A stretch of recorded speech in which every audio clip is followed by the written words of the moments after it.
Hey there, it's Boots Owen here. I'm about to do the oil and filter on my VWT4 1.9 ABL.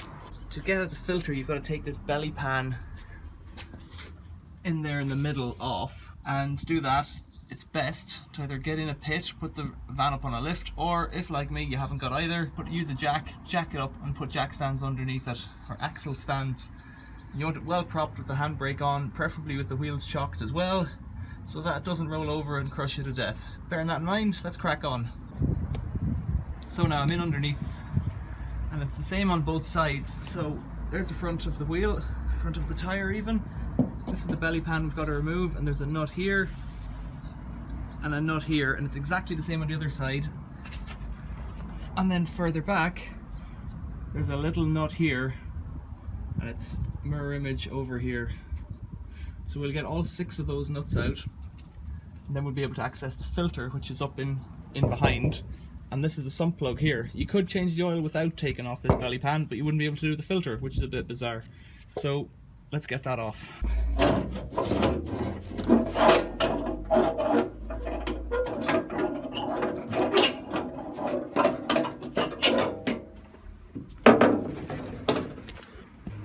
And then just slacken this off.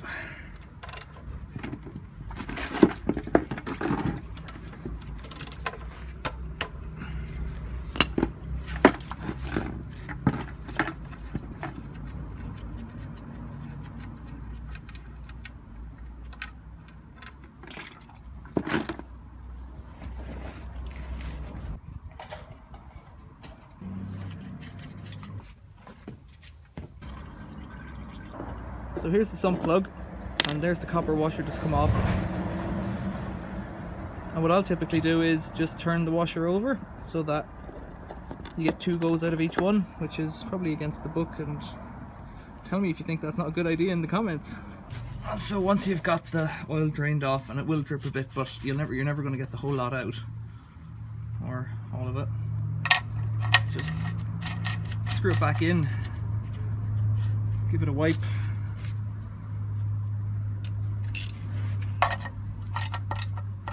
and nip it up.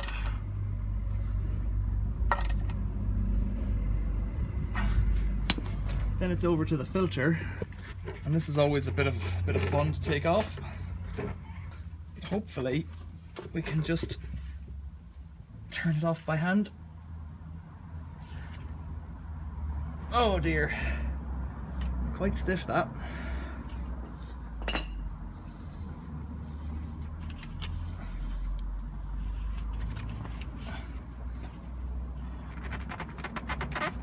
Almost turning. We need a bit of business on it. So sometimes they'll come off by hand, but on this occasion they won't, or it won't. So I'm gonna need some kind of a filter wrench. In this case it's a chain wrench.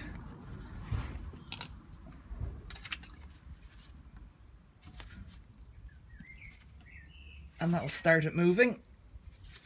And there it goes. Oh, I remember these filters. These were really weird ones that I got. That didn't have a name, or they had a weird name on them.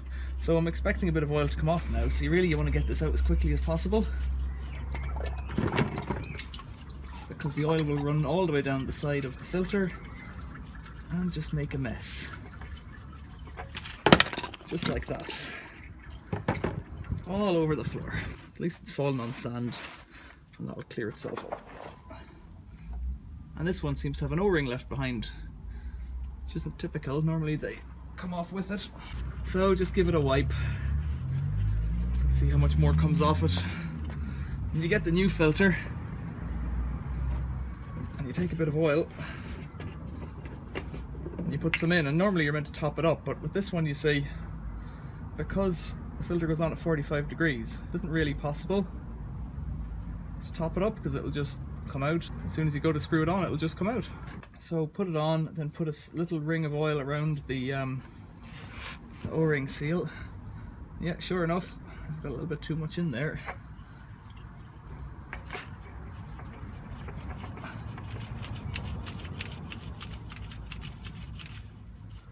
And with these, you're just meant to screw them on until the gasket seats, and then 3/4 of a turn. So that's it seating. So then You don't really want to over tighten it. So that's about 3/4 of a turn to me. Like it won't back itself off. I'll leave the bucket under there for now because there's a few drips coming off that. And we'll top up the top. So I'm back up on top now with my new oil. It's always a bit of fun to try and get this in without a funnel. There we go. Takes about 3.5, 4 litres this one, I think.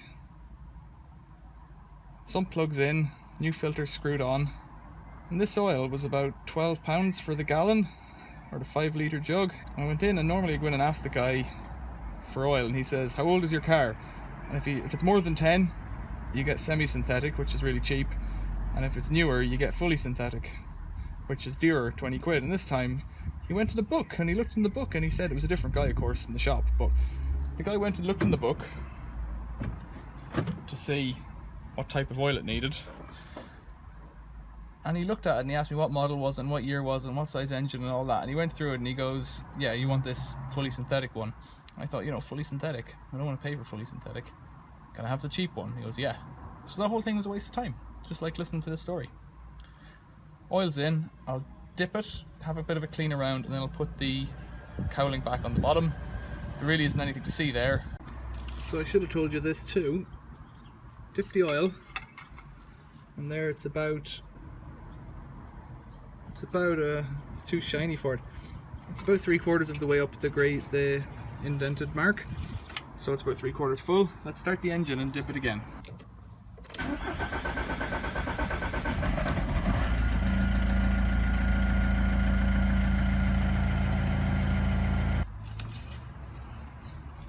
So I left it running there for about 30 seconds. Just trying and clean this off. So there's the marks all clean.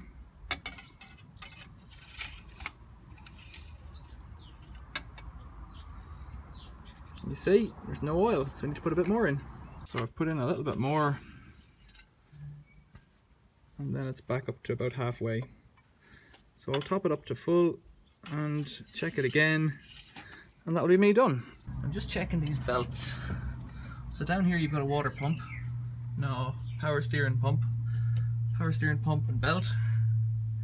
You've got the big end of the engine, if I'm not mistaken, up here. You've got a idler pulley here that's on a water pump. And you've got the alternator.